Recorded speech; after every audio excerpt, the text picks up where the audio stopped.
কক্সবাজার ও চট্টগ্রামে পাহাড় ধসে 5 মাদ্রাসা শিক্ষার্থী সহ 7 জনের মৃত্যু। বৃষ্টি আর ঢলে বিপর্যস্ত পার্বত্য 3 জেলা। সাজেকে আটকা 4 শতাধিক পর্যটক, ট্রেন চলাচল বন্ধ। শেয়ারবাজার কেলেঙ্কারিতে জড়িতদের বিচার করা হবে সংসদে প্রধানমন্ত্রী। বিনিয়োগকারীদের আস্থা ফেরাতে বদ্ধপরিকর সরকার, সুশাসন নিশ্চিতের অঙ্গীকার।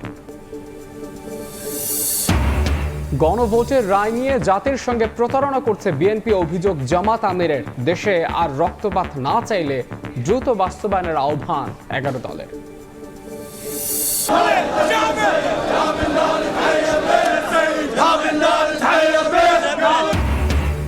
ইরাকেও লাখো মানুষের ভালোবাসায় সিক্ত খামেনি, মরদেহ নেওয়া হলো কারবালায়। কাল ইরানের মাসদাহে দাফন। পাল্টাপাল্টি হামলার পর যুদ্ধবিরতি শেষের দাবি ট্রাম্পের।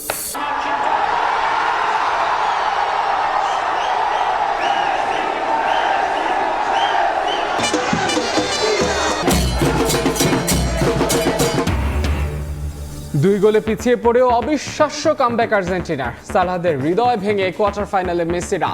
হারের জন্য ফিফা ও রেফারিকে দায়ী করল মিশর।